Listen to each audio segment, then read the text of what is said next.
শান্তিনিকেতনের মেলা থেকে আমি অনেক জিনিস কিনে এনেছি। আর শান্তিনিকেতনের মেলা আমার কাছে খুব একটা আবেগের জায়গা, কারণ অনেক ছোট থেকে শান্তিনিকেতনের সাথে আমি জুড়ে আছি, বোলপুরের সাথে জুড়ে আছি। তো আমার কাছে খুব একটা ভালো লাগার জায়গা শান্তিনিকেতনের মেলাটা। আর মেলা থেকে আমি কি কি জিনিস নিয়ে এসেছি সেগুলো আজকে তোমাদের সাথে একটু শেয়ার করব। মেলা থেকে যে আমি কুশন দুটো নিয়েছি,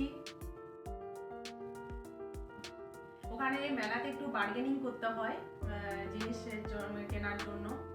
এই যে কাপ নিয়েছি একটা, এটা অবশ্য একটা গাছ লাগানো যেতে পারে এর মধ্যে। দুটো নেস্ট, কিউট কিউট দেখতে দুটো নেস্ট নিয়েছি। এটা জুটের তৈরি, পুরোটাই জুট। এই যে জুটের এটা নিয়েছিলাম হ্যাঙ্গিং একটা। এটা অবশ্য আমি এটা কাস্টমাইজ করে নিয়েছি। এদের অল্প তিনটে ছিল, তার বাকিটা আমি কাস্টমাইজ করে নিয়েছি। এই পিকাচুটা আমার ছেলের জন্য।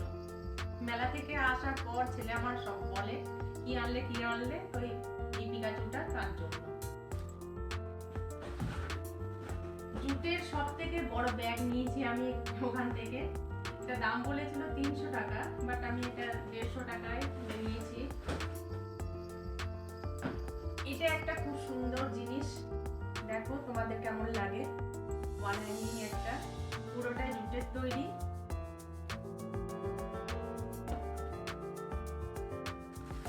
আর এই একটা ফুলের একটা ঝাড়, এটা নিয়েছিলাম ওখান থেকে। তোমরা জানিও কেমন লাগলো জিনিসটি। শান্তিনিকেতন থেকে একটা লেদারের ব্যাগ আসবে না তা তো হয় না। এই লেদারের ব্যাগটা আমি নিয়েছি শান্তিনিকেতন মেলা থেকে। খুব ভালো লেগেছিল, রংটাও খুব সুন্দর।